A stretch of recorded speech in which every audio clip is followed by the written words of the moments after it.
Muy buenos días, amados hermanos. Como siempre, hoy vamos a tomar un estudio más basado en los medios de gracia.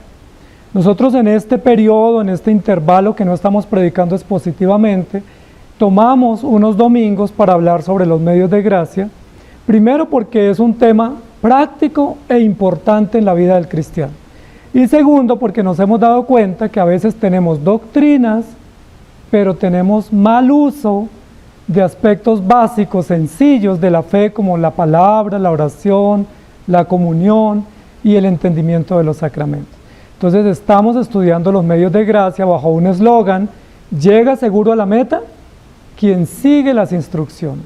Y ya hemos visto 4 instrucciones y estamos en la número 5, ¿cierto? La primera instrucción de la palabra, la oración, la iglesia, la disciplina, y estamos en la número 5, que son los sacramentos o las señales y sellos del pacto. Son 5 pilares, son como 5 señales o guías en el camino que nos muestran el sendero, que nos advierten los peligros y que nos protegen. Si hacemos buen uso, llegamos a la meta. Si nos descuidamos y las desatendemos, alguna de ellas o alguna de estas señales, corremos el riesgo de quedarnos en el camino o de desviarnos y enredarnos por ahí como el pueblo que se desvió 40 años dando vueltas, ¿recuerdan?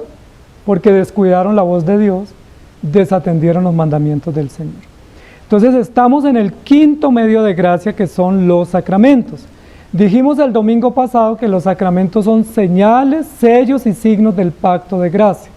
Es decir, son distintivos que no operan solos o que no se expresan solos, sino que son la expresión pública de algo intrínseco en la Escritura, que es el pacto eterno de redención. Espero hacerme entender. Hay un tema general en la Biblia, o hay un programa que Dios está ejecutando, ¿sí? Dios desde el comienzo comenzó a ejecutar un programa que es un guión, y ese guión o ese programa o ese plan que Él está ejecutando se llama el plan de redención. Dios dispuso redimir a un pueblo, dispuso un redentor, dispuso todos los medios y las coordenadas de ese plan y echó a rodar el plan desde Génesis capítulo 1, según la Escritura lo narra. Pero ese plan, que es el programa general de Dios, se hace visible o se muestra o se evidencia a través de señales y sellos y a través de evidencias como los medios de gracia. Por eso estamos en ese tema, para que podamos conectarlo. Primera de Corintios capítulo 11, versículo 23 al 25 dice así: porque yo recibí del Señor lo que también os he enseñado, que el Señor Jesús, la noche que fue entregado, tomó pan, y habiendo dado gracia lo partió y dijo: tomad, comed, esto es mi cuerpo, que por vosotros es partido, haced esto en memoria de mí.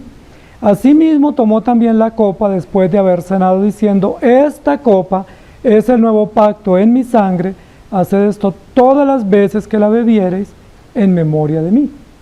Ese es el texto que vamos a tomar como base para nuestra enseñanza hoy sobre para qué sirven los medios de gracia. Ya vimos qué es los sacramentos, ya vimos qué son los sacramentos, y hoy vamos a ver para qué sirven o qué propósito tienen los sacramentos.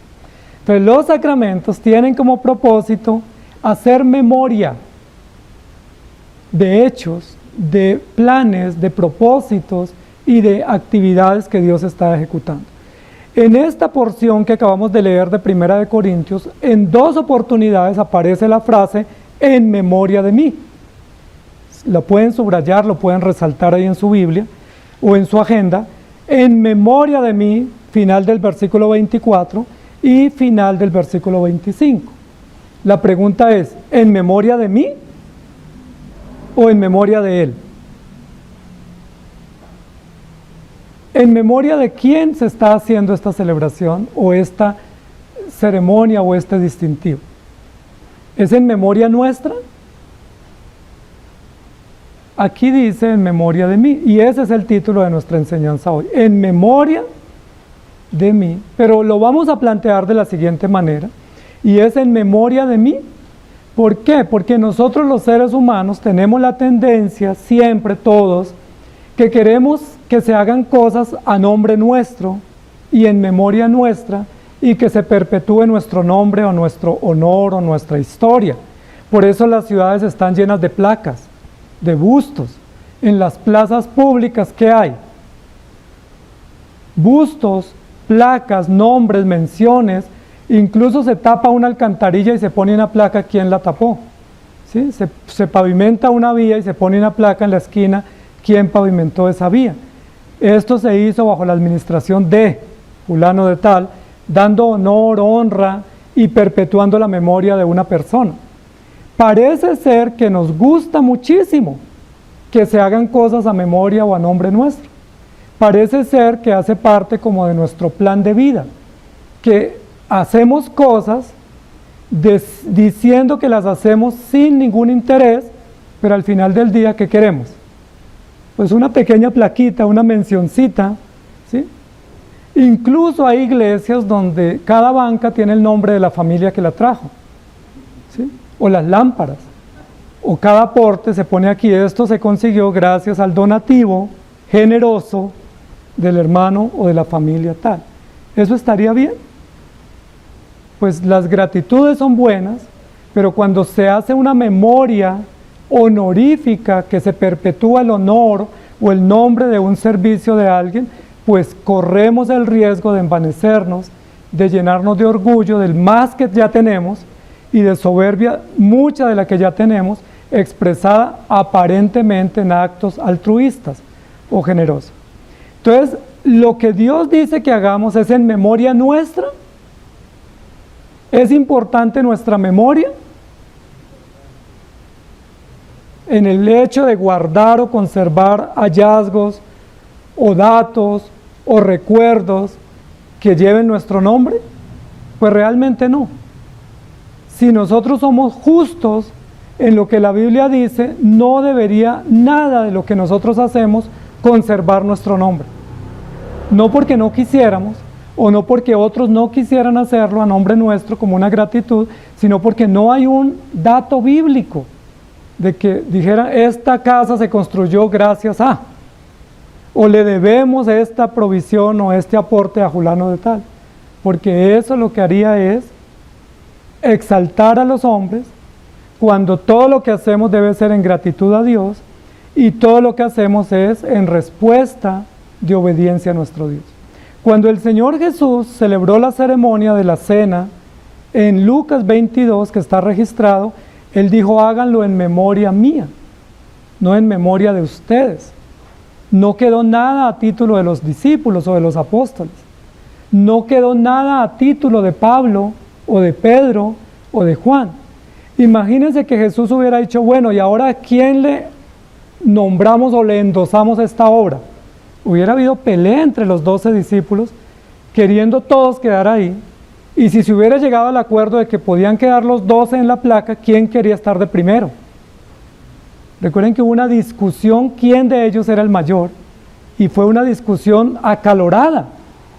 ¿Sí? Yo tengo más derecho, y el otro decía yo más, y ahí se pusieron a prueba los argumentos, porque todos queremos que se hagan cosas a nombre nuestro. Y eso muestra nuestro orgullo. Sin embargo, la Biblia dice que todo el plan de Dios no es en memoria nuestro o nuestra, sino en memoria de nuestro Dios. Recuerden que estamos diciendo, y lo dijimos la semana pasada y lo recordamos hoy con el texto de Éxodo 13:14, que los sacramentos son señales y sellos del pacto. Pero ¿quiénes se benefician de los sacramentos? Los creyentes, los hijos de los creyentes, la descendencia de los creyentes, porque recuerden que el primer sacramento, la primera señal era el bautismo o la circuncisión, y esa señal se aplicaba a los niños cuando nacían. Y la segunda señal era una señal distintiva de comida, que era una celebración de comida, que era la cena o la Pascua, y en ella participaban las familias hebreas que confiaban y esperaban en el Señor. Entonces, esos dos hechos son importantes, no los perdamos de vista. Limpieza y comida. ¿Por qué limpieza? Porque somos pecadores. No sé si ustedes recuerdan cuando les llegaron sus hijos. ¿Qué son las dos cosas primeras que se hacen con un hijo cuando llega? Cuando un bebé cuando llega. pues uno quisiera tomarle la foto y hacer el video y hablar con él, pero no es lo primero que se hace. Lo primero que se hace cuando se recibe en la maternidad es limpiarlo y vestirlo. Y eso es lo primero. Y lo segundo, alimentarlo. Lo primero es limpiarlo. ¿Por qué hay que limpiarlos? Mire que no llegan limpios. Ninguno de nosotros nacimos limpios. ¿Cómo nacemos? Sucios. Y lo primero que tienen que hacer las enfermeras o los auxiliares que están allá en la sala de maternidad es limpiar al niño. O si es en la casa, pues quien esté haciendo el trabajo de parto, ayudando, tiene que limpiar al bebé y vestirlo. Eso es lo primero. ¿Por qué? Porque nacen sucios y desnudos. Y inmediatamente están limpios y vestidos, se les tiene que dar alimento. Y si no les damos alimento, ¿qué pasa? En los primeros minutos nos reclaman fuerte, ¿cierto? Miren que los dos sacramentos que la Biblia nos enseña tienen que ver con esa condición. El primer sacramento tiene que ver con la limpieza, la circuncisión o el bautismo, y el segundo sacramento tiene que ver con el alimento. Es decir, los dos sacramentos evocan las dos realidades más significativas de un ser humano cuando nace, de un bebé. Indican las dos realidades más profundas que nosotros tenemos. Nacemos sucios y desprovistos de alimento y necesitados de alimento. Por eso, en esas dos señales, Dios nos señala que somos limpiados del pecado y que somos alimentados por Cristo a través del alimento espiritual. Aquí lo que está diciendo en este texto que estamos leyendo es hablando de esa señal segunda, que es la señal de la comunión o la señal del alimento. Pero no la vamos a explicar en esta mañana. Simplemente vamos a decir que esas dos señales, que son el bautismo y la cena del Señor, fueron instituidas en memoria del Señor. Me llama muchísimo la atención, amados hermanos, que si esas señales son tan útiles y tan valiosas en toda la Escritura, y si esas señales son en memoria del Señor, es decir, es un hecho memorable, histórico y pactual de lo que Cristo ha hecho y ha determinado en la ejecución de su plan, debiera tener más argumentación en la Biblia, o debiera tener más evidencia en los evangelios. Sin embargo, en los 4 evangelios solo se menciona en Lucas. Yo les pregunto, ¿por qué será que ese hecho que es memorable como señal y pacto no se menciona en Mateo, en Marcos ni en Juan? ¿Por qué será? Si es tan significativo para la vida y la fe de los creyentes. Recuerden que hay eventos que se mencionan en los 4 evangelios, por ejemplo la alimentación de los 5,000. ¿Por qué los evangelistas registraron 4 versiones de la alimentación de los 5,000? Pero solo uno se interesó en registrar el hecho de la celebración de la cena, que fue la última Pascua y la primera cena en Lucas 22. Esa es una pregunta de análisis y de investigación. ¿Por qué no todos se interesaron si todos los discípulos estaban en la cena? ¿Recuerdan? En Lucas 22 todos los discípulos estaban, incluso Judas. Recuerden que en ese momento fue que Jesús dijo, uno de ustedes me va a entregar. Y luego, después de esa cena, Jesús subió a Getsemaní para orar con Pedro, Jacobo y Juan, que estaban más cerca, y luego los otros un poco más distantes. Y luego fue que Judas lo entregó y se da todo el desencadenamiento del propósito de la crucifixión. ¿Por qué Mateo, que estaba en esa cena, no se interesó en registrar ese hecho? ¿O Juan? No lo sabemos. Esa es una pregunta. ¿Por qué solo Lucas?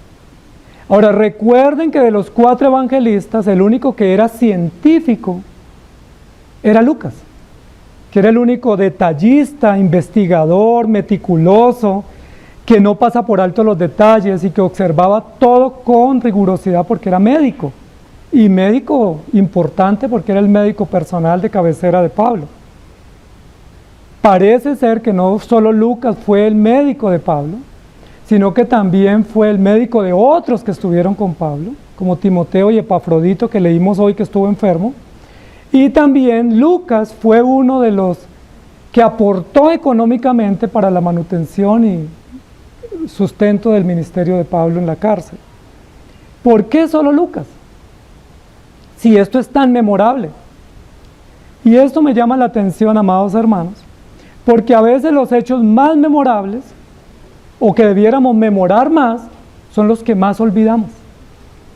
Y a veces lo que no debiéramos memorar o recordar más, es lo que siempre viene a nuestra memoria.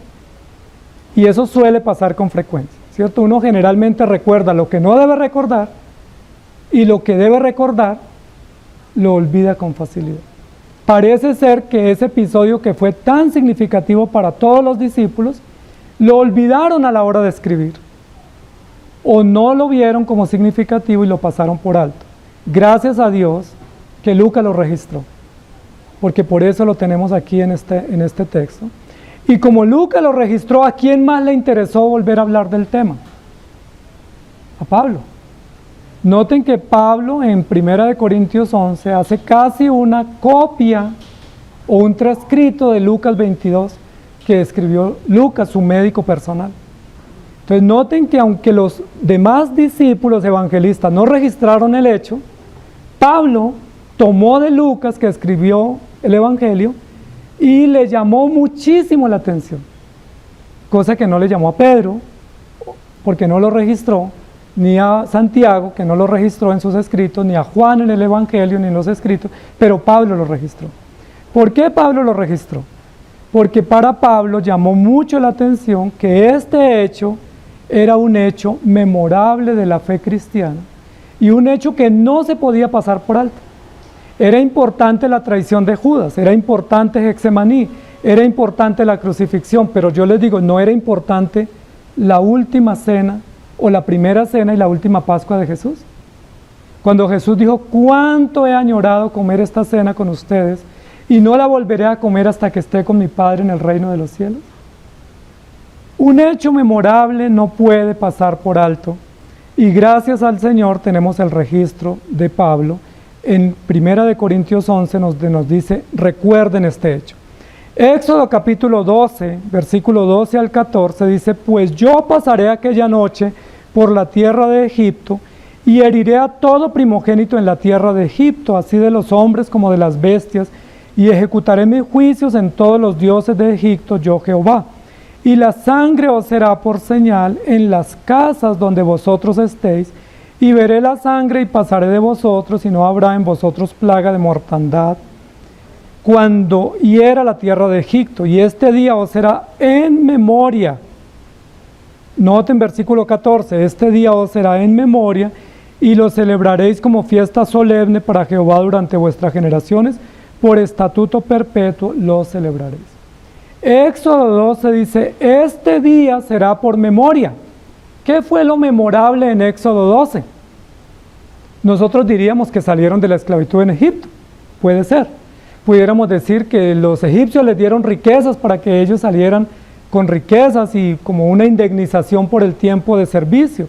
Pudiéramos decir que lo importante fue que pudieron salir en búsqueda de la tierra prometida, pero no es eso lo que se registra como memorable.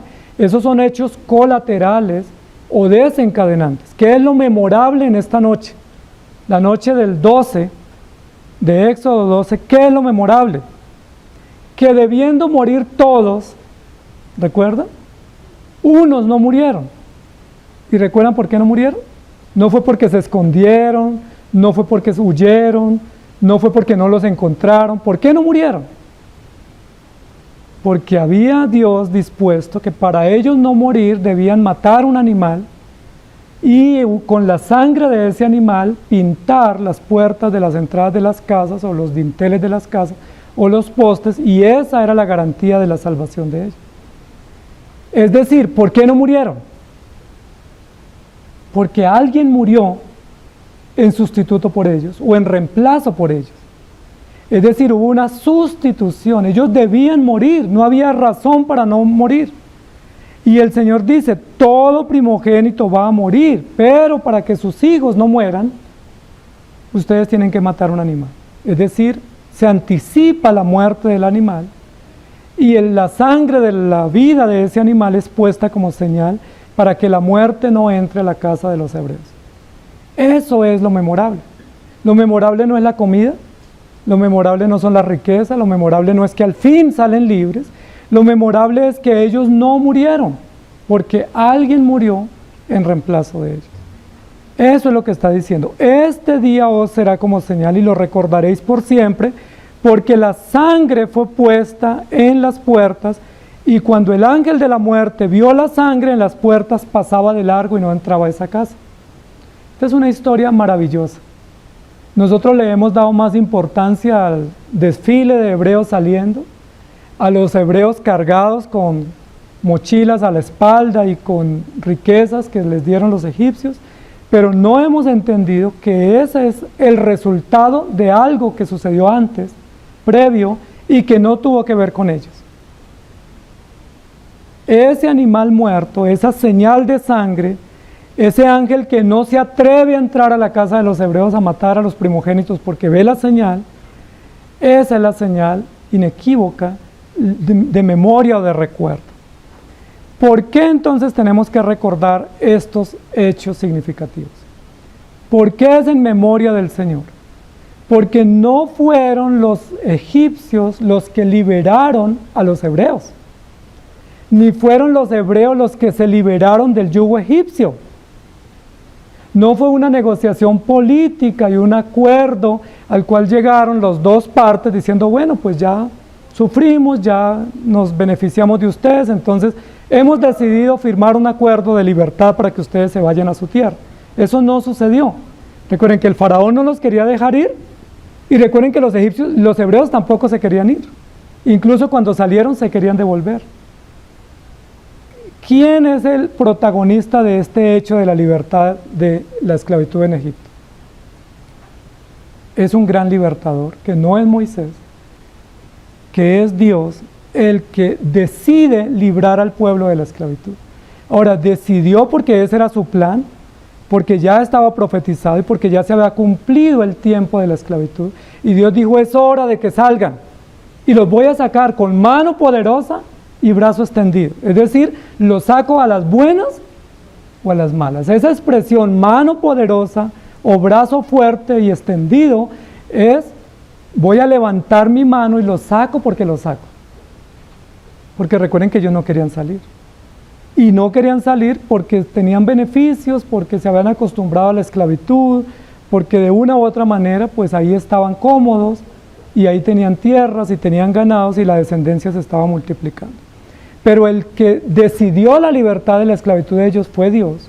El que los libertó fue Dios. Todos los hechos libertarios pertenecen a Dios. Las plagas para los egipcios, el mensaje de Dios a través de Moisés para el pueblo hebreo, la sangre para protegerlo, las indicaciones, todo pertenece a Dios. Entonces la pregunta es, ¿a quién memoramos en el hecho de la liberación? A Dios. Pero recuerden que a veces nosotros cuando leemos esas historias pensamos que al que hay que rendirle memoria es a Moisés. Incluso en las historietas bíblicas o en los episodios bíblicos se le rinde honores a Moisés. Es decir, Moisés es el gran libertador, es el gran caudillo. Hermano, Moisés ni sabía hablar, ni quería hacer nada.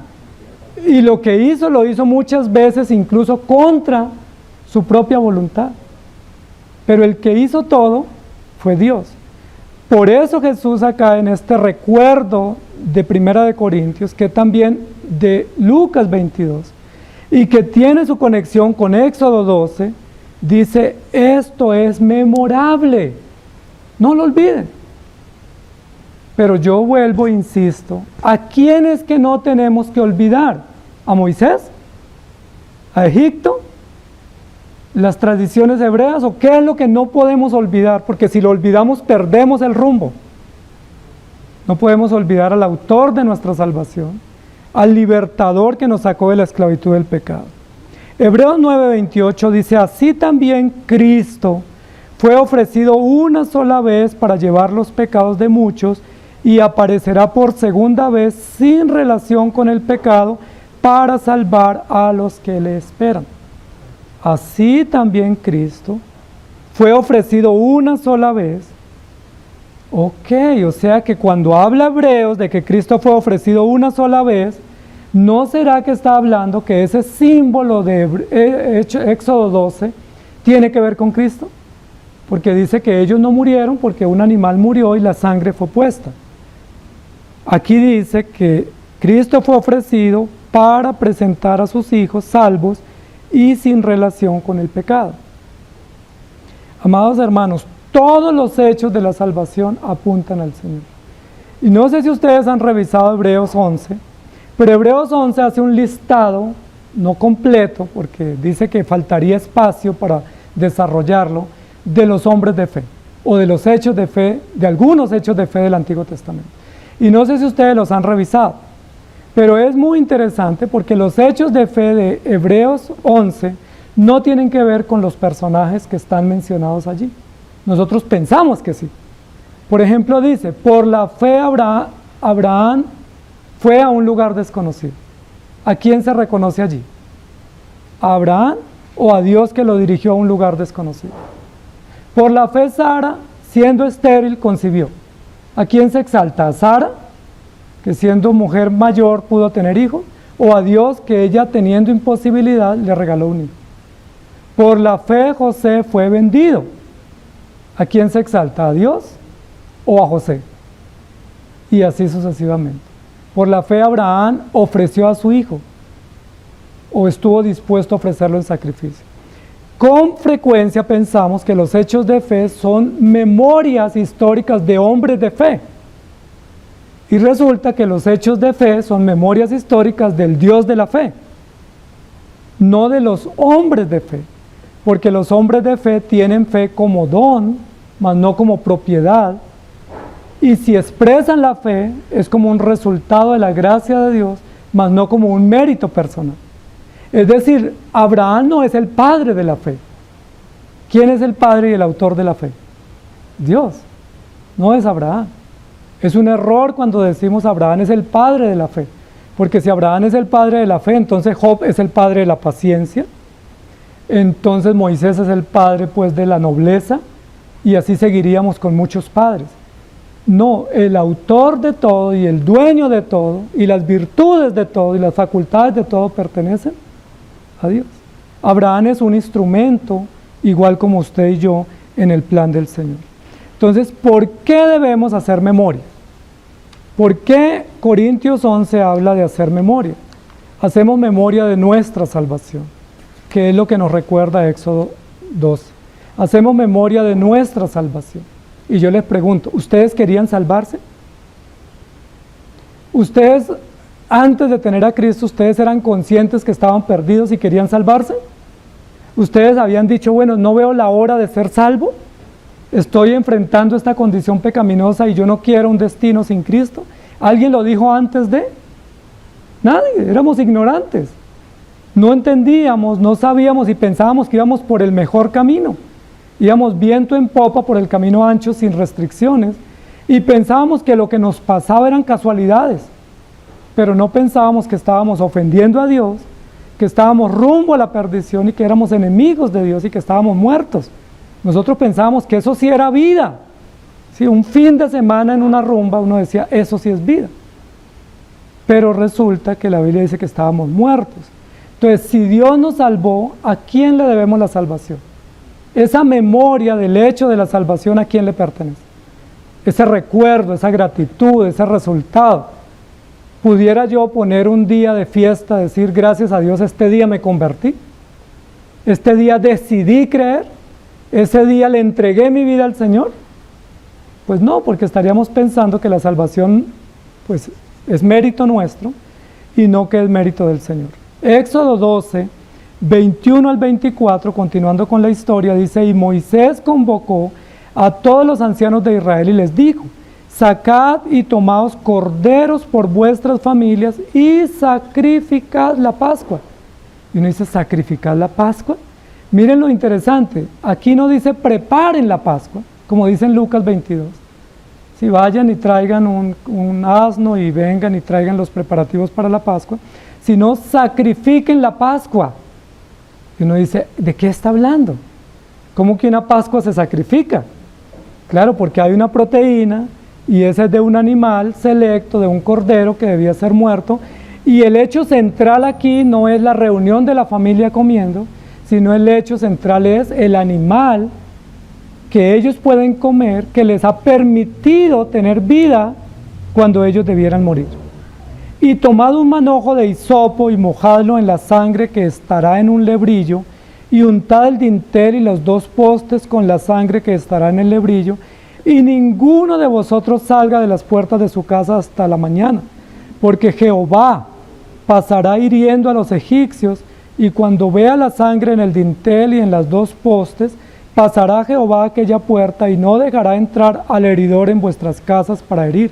Guardaréis esto por estatuto para vosotros y para vuestros hijos para siempre. Miren lo interesante, hay otra referencia donde dice a un ángel. En este texto dice Jehová pasará hiriendo. Va a herir a los egipcios y a los hebreos no los va a herir. Es decir, si los hebreos pueden comer después de esa mortandad, es gracias a que alguien murió como sustituto, como protección para que ellos no mueran. En Juan capítulo 19, 28, dice, después de esto, sabiendo Jesús que ya todo estaba consumado, dijo, para que la escritura se cumpliese, tengo sed. Recuerden que consumado es el cumplimiento pleno de todas las disposiciones del pacto, es decir, ya todo se cumplió.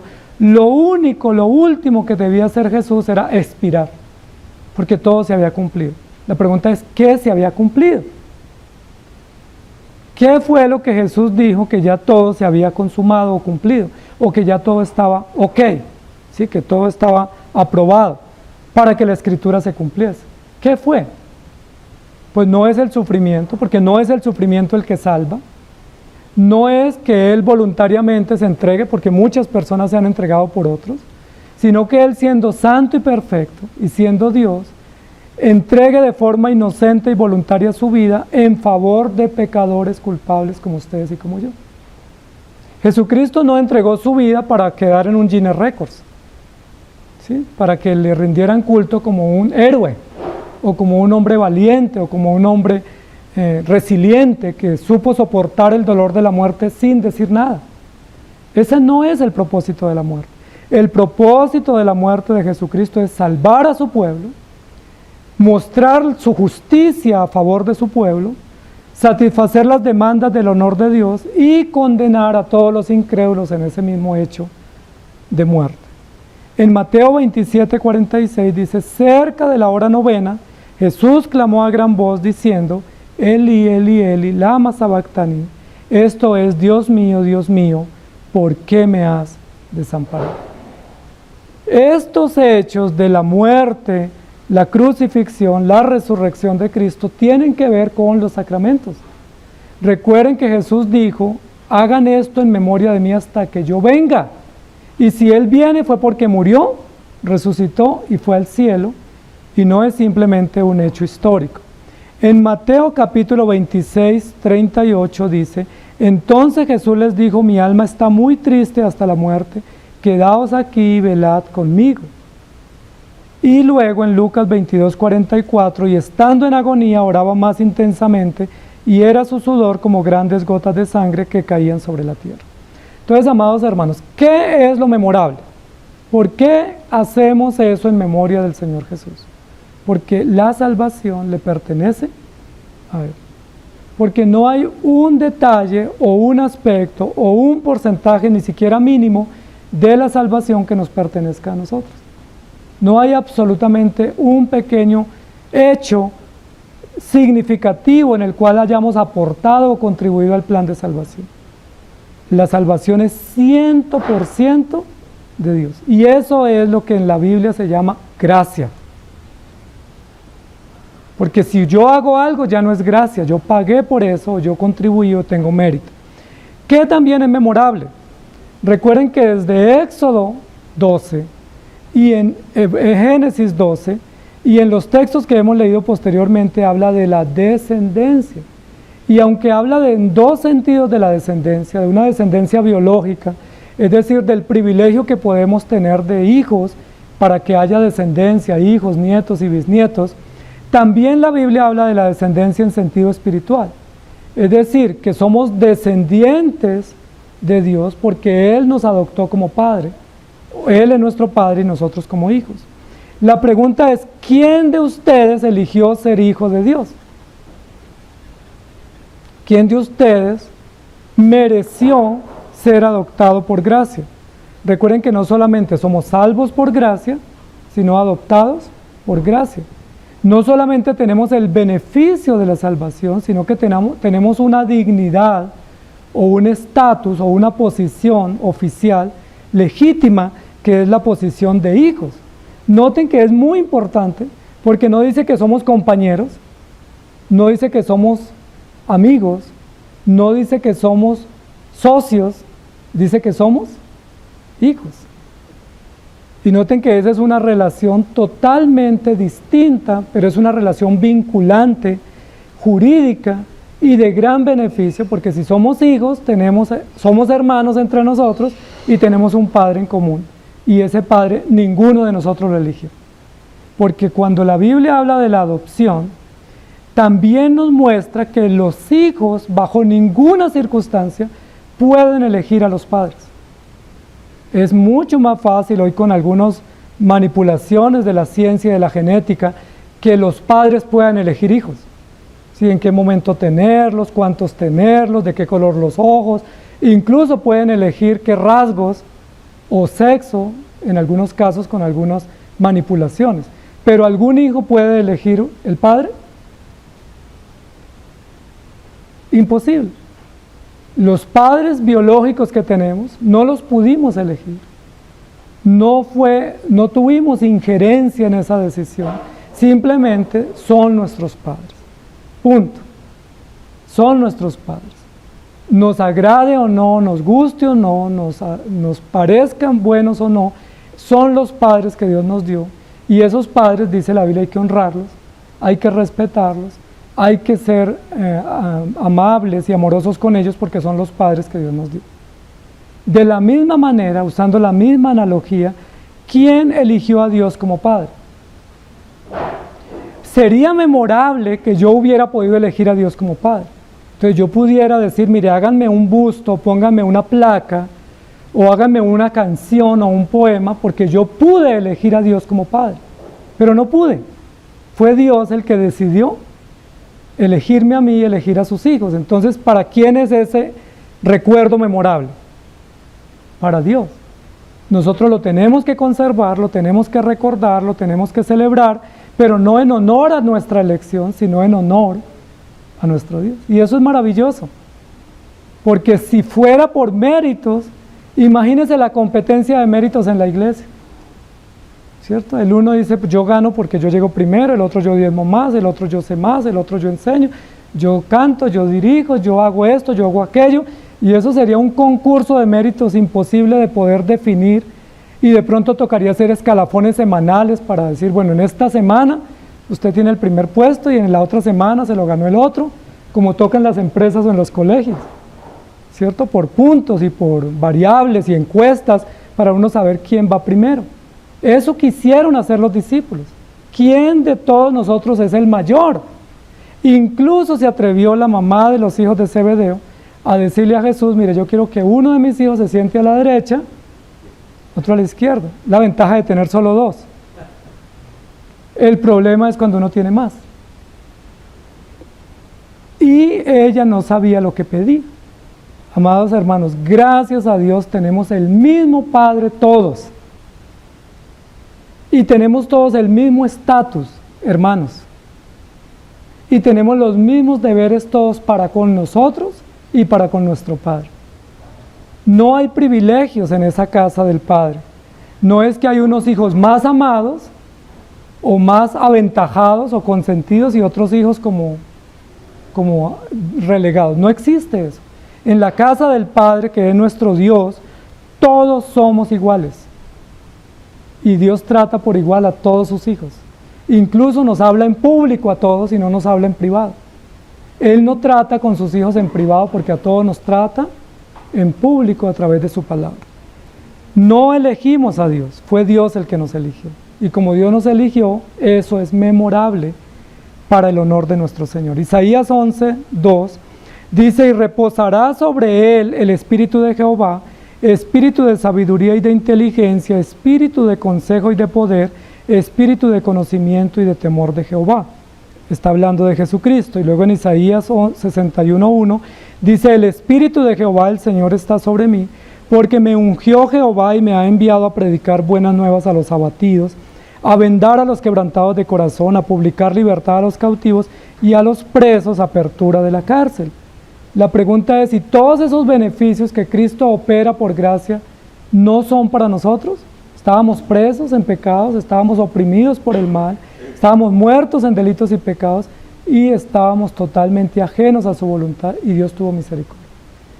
La pregunta es, ¿de quién Dios no ha tenido misericordia? ¿A quién salvó sin tener razón de hacerlo?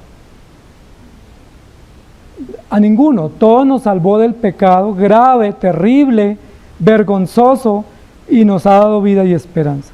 En Romanos capítulo 1:20 dice, porque las cosas invisibles de Él, su eterno poder y deidad se hacen claramente visibles desde la creación del mundo, siendo entendidas por medio de las cosas hechas, de modo que no tienen excusa. Y luego en Juan 3:5 dice, respondió Jesús diciendo, de cierto te digo, que el que no naciere del agua y del Espíritu no puede entrar en el reino de Dios. Amados hermanos, hemos sido salvos por gracia, pero no solamente salvos, porque ese otro estatus es importante reconocerlo, que es el de hijos. Si somos hijos, ¿qué debemos hacer los hermanos, entre hermanos? Cuidarnos y reunirnos, porque una función de la iglesia es reunirse porque somos hermanos, hijos de Dios. Dios reúne a sus hijos, como un padre reúne a sus hijos para una celebración, para una visita, para un viaje, para una actividad, para un juicio. Un padre reúne a sus hijos. Hay actividades en que los padres dicen, mire, vamos a hacer una reunión, nos reunimos todos y tratamos el asunto. ¿Lo hacen en sus casas? Se hace, o se acostumbró a hacer cuando estábamos en casa, que éramos más chicos. Dios reúne a sus hijos. ¿Dónde los reúne? En su iglesia, en su rebaño. Y eso es importante, porque si solo somos salvos, podemos ser salvos dispersos. Pero una vez fuimos salvos, por la gracia Dios nos reunió como hijos. Deuteronomio 6:12. Cuídate de no olvidarte de Jehová, que te sacó de la tierra de Egipto, de casa de servidumbre. Y esto es otro dato muy importante que dice el escritor, que según se cree fue Moisés. Cuídate, es decir, pon atención que no olvides esto. Cuando uno va de viaje o va de compras, en el caso mío, yo tengo la desventaja de que se me olvidan las cosas. Entonces, para no olvidar, ¿qué toca hacer? ¿Sí? Cuando uno dice que no se me olvide esto que tengo que hacer, o comprar, o llevar, ¿qué hacemos? Escribimos, ponemos una alarma, hacemos una lista, o ponemos en un lugar de la casa lo que estamos alistando, ¿cierto? Si es un viaje, uno dice, tengo la maleta abierta y comienzo 8 días o 15 días a echar en esa maleta todo lo que me vaya acordando que tengo que empacar. O si es un mercado, uno dice, bueno, ahí voy anexando a la lista, porque corro el peligro de que vaya a hacer mi diligencia, regrese, como me pasa a mí, cuando llego digo, ahora sí me acordé lo que tenía que hacer. Cuando iba de camino no me acordé, y cuando llegué a la casa me acordé. Pude haberlo evitado. ¿Por qué no lo evité? Aquí lo que dice el escritor en Deuteronomios es, cuídate de no olvidarte, es decir, pon atención para que no se te olvide esto. Grábalo, escríbelo, públicalo, pon señales, pon alarmas para que no se te olvide esto. ¿Y qué es esto? Mire lo que nos dice acá que no olvidemos. Que Dios te sacó de la tierra de Egipto, de casa de servidumbre. Y eso se traduce que Dios nos sacó del pecado y siendo enemigos de Dios nos perdonó, nos dio vida y nos hizo parte de su iglesia. Nunca olviden eso. Miren que este es un hecho de no olvidar. Y uno dice, pero es terrible saber que yo estaba muerto en delitos y pecados. Pero no olvide, porque ese fue el estado, ese fue el lugar donde Dios se agachó y te recogió. Porque nadie que está muerto en delitos y pecados está en la gloria. Nadie que es un delincuente o un criminal sale libre y tranquilamente a la calle. Sabe que en cualquier momento tiene que pagar sus cuentas. Por eso dice la Biblia, cuídate de no olvidar de dónde Dios te sacó. Es decir, siempre hagan memoria, procuren no olvidar eso. Y uno dice, pero ¿para qué recordar el pasado? El pasado, pasado, ¿cierto que hemos dicho eso? O borrón y cuenta nueva y de aquí en adelante vamos de cero. ¿Sí? Ponemos el cronómetro en cero, pero dice la Biblia, no señores, es que lo que hoy hacemos de aquí en adelante tiene un efecto en razón de lo que Dios hizo en el pasado, y lo que hizo en el pasado fue sacarnos de la esclavitud del pecado. No lo olviden. Ahora, ¿por qué no olvidar? Primero, para recordar que nosotros no nos salvamos. Segundo, para hacer memoria de todo el proceso de crecimiento que Dios ha obrado en nosotros. Y tercero, para tener compasión y misericordia con otros que todavía están allá, así como Dios tuvo de nosotros. Y para que no nos envanezcamos. Con frecuencia nos envanecemos y se nos olvida nuestras miserias y se nos olvida de dónde salimos. A veces miramos nuestra vida hoy con el lente de hoy y estamos tan felices, pero olvidamos que en el pasado tuvimos momentos muy difíciles y que ahora estamos en mejores condiciones gracias a Dios. Recordar es para agradecer, para depender, para confiar y para servir. Y también no debemos olvidar, porque eso también es memorable, que Dios nos llamó para servirle. Porque yo recibí del Señor lo que también os he entregado. Hagan esto en memoria de mí, en memoria de que yo los salvé, en memoria de que yo los adopté hijos míos y en memoria de que yo los llamé a servir.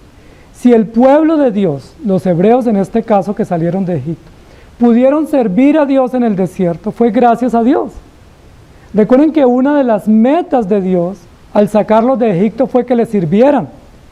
Recuerden que esa fue una meta.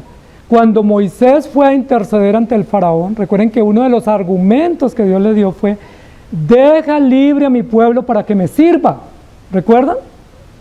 Y uno dice, ¿por qué? ¿Era que en Egipto no les servían? En Egipto servían al faraón, porque eran esclavos. En Egipto tenían sobrecarga laboral y no podían dedicarse más que de las cosas del faraón, pero no tenían libertad. Estaban en función de animales, de ganado, en función de las cargas de trabajo que les ponían los egipcios y en función de los impuestos que les imponían para someterlos.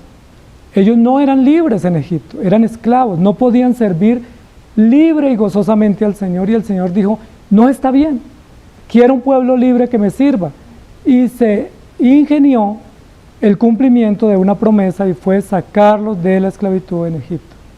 Recuerden que cuando Dios los sacó de Egipto, no los dejó trabajar por 40 años. ¿Se acuerdan cuál era el trabajo de los hebreos durante 40 años? Salir a las 6 de la mañana a recoger una porción de maná a 1,5 kilómetros y regresar. ¿En cuánto tiempo uno vaya a hacer esa tarea y vuelve? No había que recogerlos, no había que hacer nada, sino solamente con una vasija empacarlo, que eso es una cuestión de segundos. Y regresar. ¿Cuánto se gasta ustedes en caminar 1,5 kilómetros y regresar 1,5 kilómetros por un terreno llano todos los días a las 6 de la mañana? ¿Cuánto nos gastamos? 45 minutos, entonces pongámosle que ellos salían a las 6 y regresaban a las 8 ya con el maná y no hacían más en el día. ¿Por qué Dios dispuso el resto de tiempo para ellos? ¿Qué debían hacer? Servir al Señor. Miren lo interesante, 40 años, toda una generación. Dios dijo, no van a trabajar, no van a sembrar la tierra, no van a cuidar nada más, no van a tener que atender horarios de trabajo, simplemente recogen la porción del día, la traen y se dedican a servirme. Fabuloso, 40 años de vacaciones, 40 años sin ir al jefe, sin marcar tarjeta, 40 años sin someterse a un capataz, 40 años solamente recogiendo una porción de maná al día y quedándose todo el día en función de servir a Dios. ¿Qué era servir a Dios? Estudiar la ley, recibir las instrucciones de la justicia a través de los ancianos y de Moisés, deleitarse en las bondades de Dios, hacer memoria histórica de lo que Dios estaba haciendo. Yo les pregunto, ¿lograron los hebreos deleitarse en Dios durante esos 40 años? ¿O qué hicieron? Se quejaban cuando tenían trabajo y se quejaron cuando no tenían. Se quejaron cuando eran esclavos y se quejaron cuando eran libres. Y me llama muchísimo la atención porque dice la Biblia, Dios no se agradó de ese pueblo, porque no le rindió culto. Recuerden que fue justo en el desierto, no hay registro que lo hubieran hecho en Egipto, que habría mucha más razón, pero lo hicieron en el desierto, construir un becerro y adorarlo. O sea, lo hubieran hecho en Egipto, habría un poco más de justificación, porque eran esclavos, estaban sin liderazgo, no estaban unificados por una ley, no tenían unos códigos públicos, pero lo hicieron en el desierto. Amados hermanos, el plan de Dios es que le sirvamos. Nos salvó, nos puso en su familia y nos llamó a servir. Pero a veces servir a Dios nos parece tedioso y a veces quisiéramos servirle más bien al faraón, o servirle a la bestia, o servirle al César, emperador, y no servir a nuestro Señor. A veces servir a Dios cuesta tanto, pero servirle al faraón o al emperador, aunque es costoso, pensamos que nos es mejor porque por lo menos trabajo con el emperador, ¿cierto? Por lo menos le corto el jardín al emperador. Pero servir a Dios es lo más maravilloso y la Biblia dice que Dios lo dispuso para eso. Lucas 1:38. Entonces María dijo, he aquí la sierva del Señor, hágase conmigo conforme a tu palabra, y el ángel se fue de su presencia. He aquí la sierva del Señor. Noten que en este ejemplo María, que era una jovencita, manifestó gran disposición, entrega y voluntad en aceptar las disposiciones de Dios que no hizo Moisés, que estaba entrenado en todo el conocimiento de los egipcios, y cuando Dios lo llamó, ¿recuerdan qué dijo? Mande a otro porque yo no sé hablar. Pero era un hijo de la hija de Faraón. En 2 de Corintios 4, 8 y 9 dice, estamos atribulados en todo, mas no angustiados, en apuros, mas no desesperados, perseguidos, mas no desamparados, derribados, pero no destruidos. Y en Mateo 26, 40 dice, vino luego a sus discípulos y los halló durmiendo, y dijo a Pedro, ¿así que no habéis podido velar conmigo una hora? Cuando estamos hablando de que Dios nos llamó a servirle, no estamos necesariamente diciendo que el servicio a Dios es dedicación total en asuntos de predicación o misiones o pastorado. Si ese es el llamado, está bien. Pero si Dios nos llamó a ser profesionales en otra área o a laborar en otra área, pues hay que servir a Dios en esa área. ¿Cómo lo hacemos? Confiando en sus promesas, orando, sirviendo, disponiéndonos para predicar, para evangelizar. Porque aquí Jesús reclama a sus discípulos, les dice, no pudieron orar ni siquiera una hora. Y esa es o sea, al que está a tiempo completo se le demanda más, pero al que no está a tiempo completo se le demanda por lo menos una hora de consagración y de dedicación y de confianza a Dios en medio de las pruebas. En Deuteronomio 5:15 dice, acuérdate, otra vez acuérdate, que fuiste siervo en tierra de Egipto y que Jehová tu Dios te sacó de allá con mano fuerte y brazo extendido, por lo cual Jehová tu Dios te ha mandado que guardes el día de reposo. Si ellos fueron siervos de Egipto, ¿por qué no les quedó fácil ahora servir a Dios? Se supone que estaban ya entrenados, pero no lo hicieron porque pensaron que era mucho mejor estar esclavos, incluso desearon e intentaron devolverse. En Salmo 77, 11 al 12 dice, me acordaré de las obras de Jehová, sí haré yo memoria de tus maravillas antiguas, meditaré en todas tus obras y hablaré de tus hechos. Amados hermanos, cuando Jesús dijo, hagan esto en memoria de mí, era en memoria de Él. Era en memoria de los hechos que nos benefician, pero no en función de los beneficios, sino en función del autor de los beneficios. Con frecuencia hacemos memoria de los beneficios, pero no hacemos memoria del autor a través del cual nos llegan los beneficios. ¿Sí? Y eso es importante porque aunque los beneficios son buenos y los tenemos que reconocer y los tenemos a la mano, realmente de quien debemos acordarnos es que alguien nos los otorgó. ¿Sí? Alguien nos los proveyó. En Deuteronomios 8, 11 al 14 dice, cuídate de no olvidarte de Jehová, para cumplir sus mandamientos, sus decretos, sus estatutos que yo te ordeno hoy.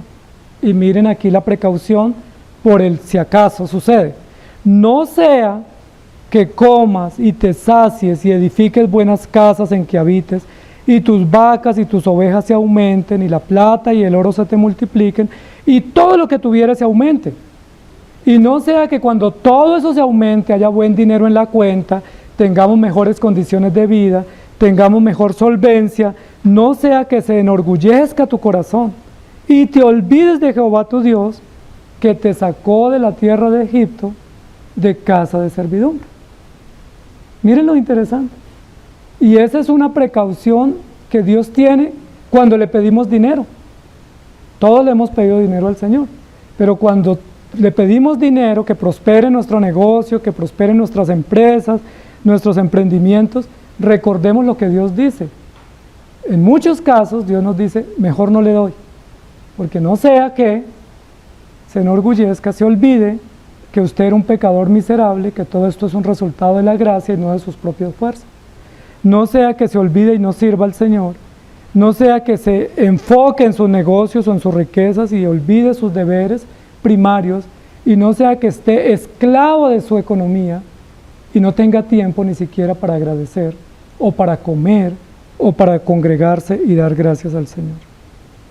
Y Filipenses 2, 6 al 8 nos sirve como ejemplo, el cual siendo en forma de Dios no estimó el ser igual a Dios como cosa de que aferrarse, sino que se despojó a sí mismo tomando forma de siervo, hecho semejante a los hombres, y estando en la condición de hombre se humilló a sí mismo, haciéndose a sí mismo obediente hasta la muerte y muerte de cruz.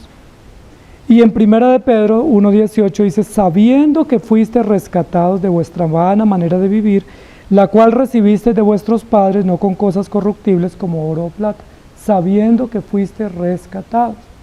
Entonces, amados hermanos, cuando Jesús dice, hagan esto en memoria de mí, no es en memoria de los beneficios, porque los beneficios ya los tenemos por gracia, sino en función o en memoria del autor de los beneficios. Los beneficios son maravillosos, pero no es mucho mejor reconocer al autor de los beneficios. Nosotros podemos ver un sol radiante y disfrutar ese sol, pero no es mejor agradecer a Dios que nos da el sol. Nosotros podemos dar gracias por una muy buena comida, pero no es mejor dar gracias a Dios que nos proveyó esa comida en nuestra mesa. Podemos decir, soy salvo, estoy feliz, y eso es cierto, pero no es mejor decir, estoy salvo gracias a Dios. Me llama la atención que en dos oportunidades, tanto en Lucas como en Corintios, Lucas y Pablo reconocen que es en memoria del Señor. Y posiblemente esto tiene una intencionalidad también, tanto en Jesús como en los escritores. En Jesús, dirigirnos a la esencia real de la fe, que es Cristo, el autor y consumador. Pero en los escritores también cuidarse de que hubiera memoria para ellos, o de que se hicieran cosas en honor a ellos, porque el único honor lo debe recibir nuestro Dios.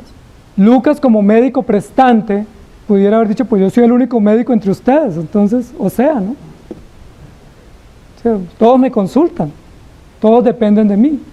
No, es en memoria del Señor. O Pablo, que fue pues el más grande predicador del primer siglo, un hombre con mucha cultura, con muchos pergaminos, con mucha capacidad intelectual, con una capacidad de argumentación y con grandes resultados, también se cuida diciendo, no es en mi memoria, es en memoria del Señor.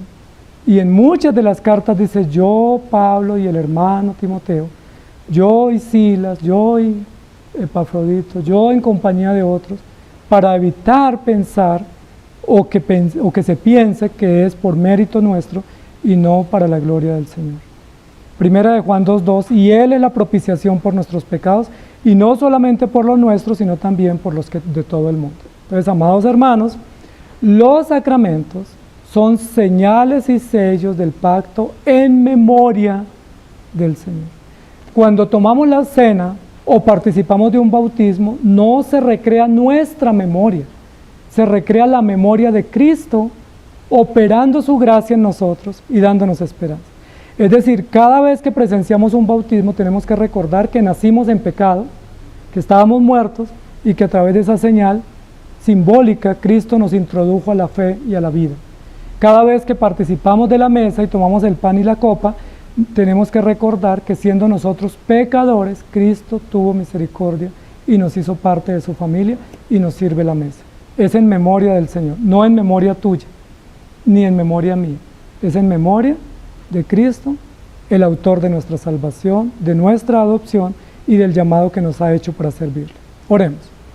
Señor, gracias te damos por tu palabra, por recordarnos una vez más que estos signos, señales y sellos del pacto no son periféricos en la historia de la salvación, sino que son señales centrales, evidentes, visibles, como vemos, reconocemos y testificamos de la fe que tú nos has dado. Pero gracias por recordarnos que esos símbolos no los enalboramos nosotros, sino que tú los pusiste en memoria tuya. Cada vez que miramos esas señales, no nos representan a nosotros, te representan a ti. Cada vez que tomamos la cena, que presenciamos o participamos de un bautismo, no estamos viéndonos al espejo nuestro, sino al espejo de tu palabra, porque son memorables en tu nombre, en tu honor. Es tu memoria la que debe perpetuarse. Es tu historia, son tus hechos, son tus logros, tu programa, lo que debe ser contado, lo que debe ser recordado y lo que nos debe alentar la fe.